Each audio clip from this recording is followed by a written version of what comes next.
Hello friends, welcome to Mantra video Vidya series. मेरा नाम है रामा। इस ट्यूटोरियल में आप जानेंगे प्रोजेक्ट पैनल के बारे में। प्रोजेक्ट पैनल में हम सारे अपने जितने भी एसेट इंपोर्ट करके लाते हैं या कैप्चर करके लाते हैं या इंजेस्ट करते हैं, वो सारी क्लिपें हमें सबसे पहले आपको प्रोजेक्ट विंडो में ही मिलती हैं। प्रोजेक्ट पैनल से ही हम क्लिप्स को यूटिलाइज करते हैं और वहाँ पे ही हम उनको रखते हैं।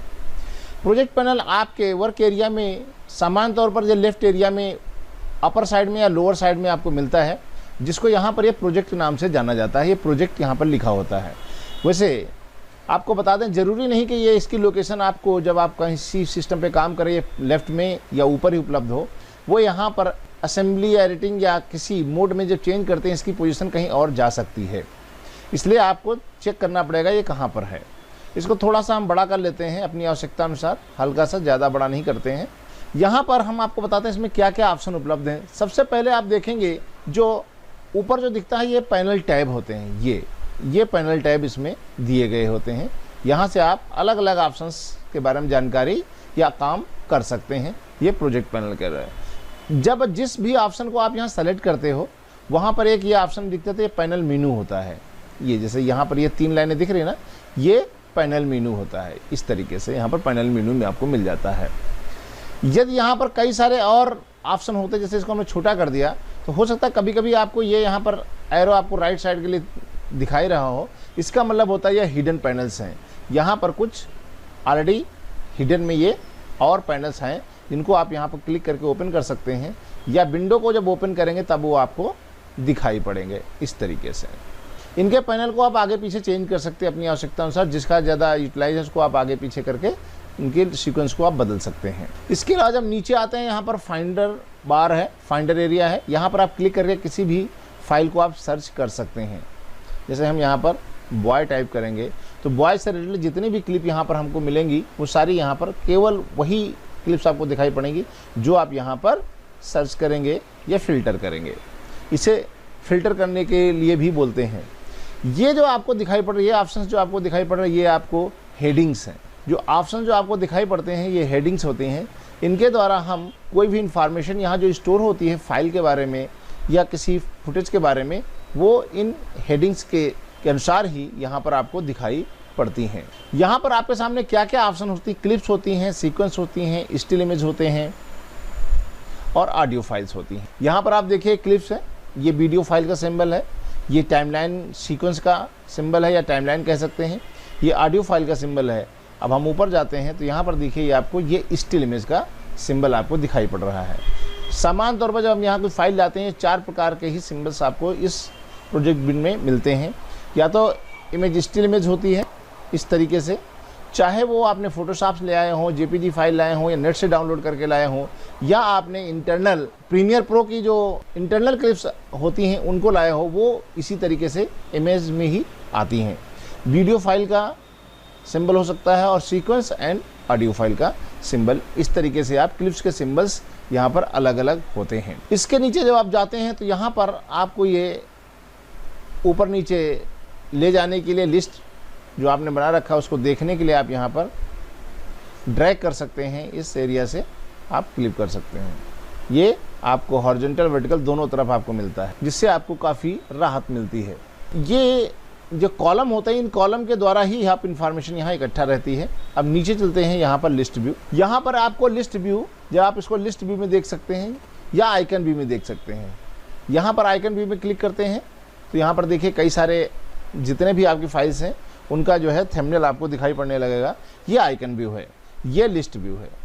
यदि आप यहाँ पर इसको और करना चाहते हैं, थोड़ा जूम इन जूम आउट करना चाहते हैं, तो यहाँ पर आपके सामने ऑप्शन इसका है, क्लिप के एरिया को आप बड़ा करके भी थंबनेल को बड़ा करके देख सकते हैं, इससे जूम कर सकते हैं। इसके अलावा यहाँ पर कई सारे और ऑप्शंस होते हैं, जिसमें आप जो मेटा डाटा जो आपको कॉलम दिखाई पड़ता है उनके बारे में यदि आप देखना चाहते हैं तो वो सारी चीज़ें लिस्ट यहाँ पर आपको उपलब्ध रहती है। यहाँ से क्लिक करके जब आप इसको लिस्ट व्यू में देखते हैं, ये मेटा डेटा कॉलम्स हैं, इन कॉलम्स की संख्या को कम ज़्यादा किया जा सकता है। जो यहाँ पर दिखाई पड़े, कौन कौन आपको दिखाई पड़ेगा वो दे सकते हैं। इन कॉलम्स को आप आगे पीछे सीक्वेंस को भी चेंज कर सकते हैं। जिसकी आपकी ज़्यादा आवश्यकता है वो पहले कर ले, जिनकी आवश्यकता नहीं है उनको आप बाद में कर सकते हैं। इनकी आवश्यकता आपके वर्क के हिसाब से अलग अलग कॉलम्स की अलग अलग टाइम पर अलग अलग के तरीके से ज़रूरत पड़ती है, तो उसको आप कर सकते हैं। इसके अलावा यहाँ पर जब आप जाते हैं automate to sequence, automate sequence में क्या होता है, जब आप क्लिप पे काम करते हैं, जैसे आपने सीक्वेंस यहाँ पर क्लिक सेलेक्ट कर लिया और यहाँ पे कर्सर रखा है, तो ऑटोमेट सीक्वेंस करेंगे तो यहाँ पर आप सामने ऑप्शन पूछता है, जब आप क्लिप्स को टाइमलाइन लेके जाएंगे तो ये किस तरीके से जाएगा, आर्डर क्या होगा, सिलेक्शन के आर्डर से होगा या शॉर्ट आर्डर होगा। सिलेक्शन जैसे आपने उस हिसाब से करेगा या जिस हिसाब से आपने रखा उस हिसाब से रखेगा।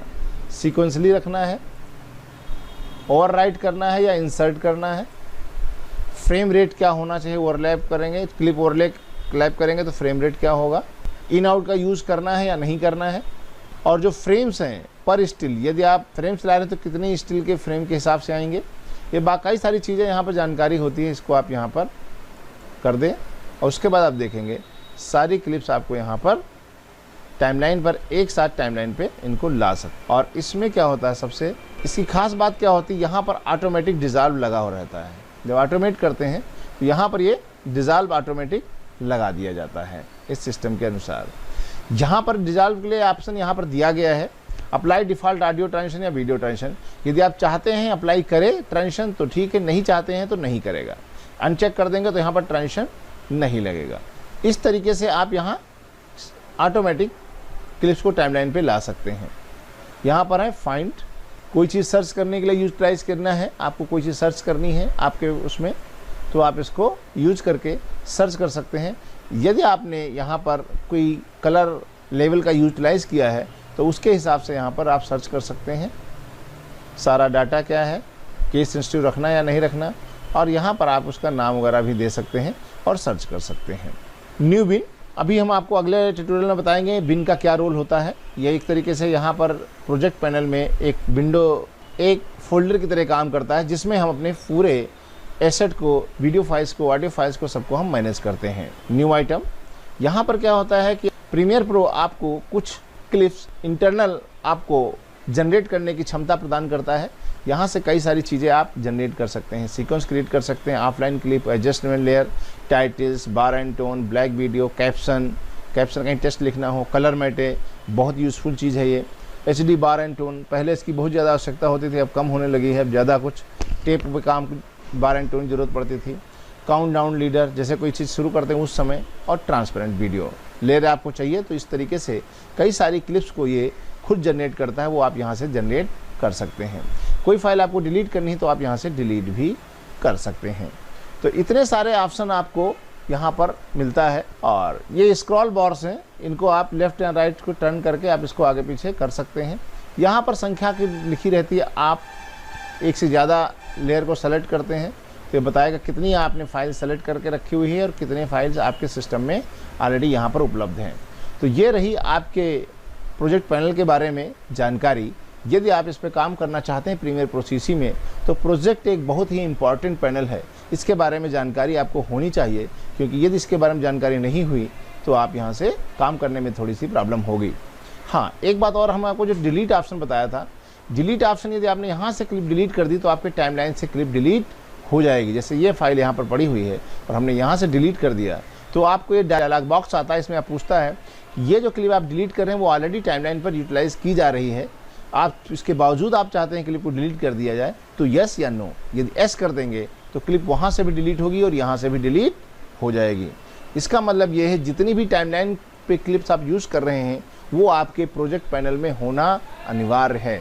इस ट्यूटोरियल में इतना ही। Thank you for watching. तो आप हमारे साथ बने रहिए, देखते रहिए, सीखते रहिए, और अगले वीडियो तक रामा की राम राम।